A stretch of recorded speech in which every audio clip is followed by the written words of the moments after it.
السلام عليكم ورحمة الله وبركاته. الحمد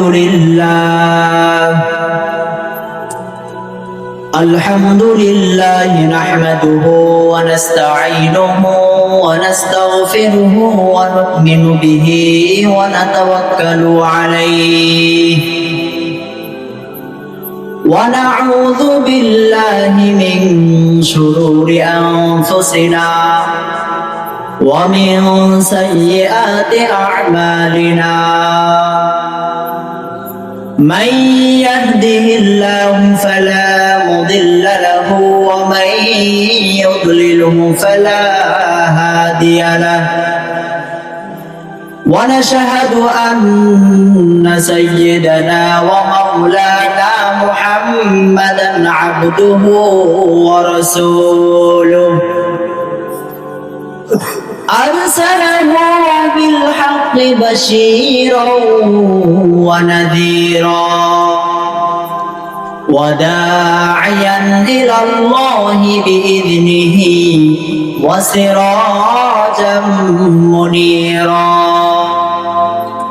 فقد قال الله تعالى في كلامه المجيد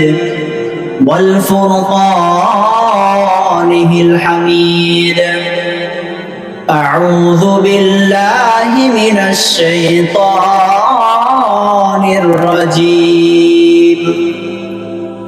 بسم الله الرحمن الرحيم. اتل ما أوحي إليك من الكتاب وأقم الصلاة إن الصلاة تنهى عن الفحشاء والمنكر ولذكر الله أكبر والله يعلم ما تصنعون. وقال الله تعالى في كلامه المجيد والفرقانه الحميد: إنا نحن نزلنا الذكر وإنا له لحافظون. وقال رسول الله صلى الله عليه وسلم عن علي بن أبي طالب قال رسول الله صلى الله عليه وسلم: من قرأ القرآن فاستظهره فأحل حلاله وحرم حرامه أدخل الله به الجنة وشفعه في 10 من أهل بيته كلهم قد وجبت لهم النار أو كما قال عليه الصلاة والسلام. আলহামদুলিল্লাহ, সমস্ত প্রশংসা মহান আল্লাহ তাআলার জন্য, যে রব্বে কারীম আমাদেরকে একটি বছর অতিবাহিত করে গত মাহফিলের ন্যায় আজকে মাহফিলের মধ্যে আসার এবং বসার তৌফিক দান করলেন। সেই মহান রব্বুল আলামিনের উপর একবার শুকরিয়া আদায় করি, সবাই বলি আলহামদুলিল্লাহ।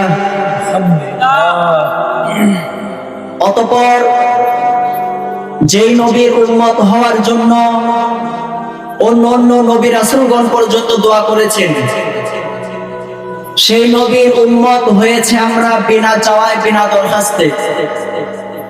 অতএব সেই মহান নবীর উপর একবার দরুদ পড়ে সবাই বলি সাল্লাল্লাহু আলাইহি ওয়াসাল্লাম।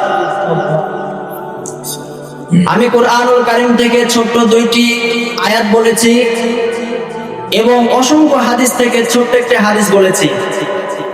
আল্লাহ তাআলা যদি দয়া করেন, মায়া করেন, এই কোরআনের আয়াত এবং হাদিসকে সামনে রেখে স্বল্প সময়ে অল্প আলোকপাত করার প্রয়াস চালাবো ইনশাআল্লাহ। মা তৌফিকুল মালিকুল আজিজুল আল্লাহ।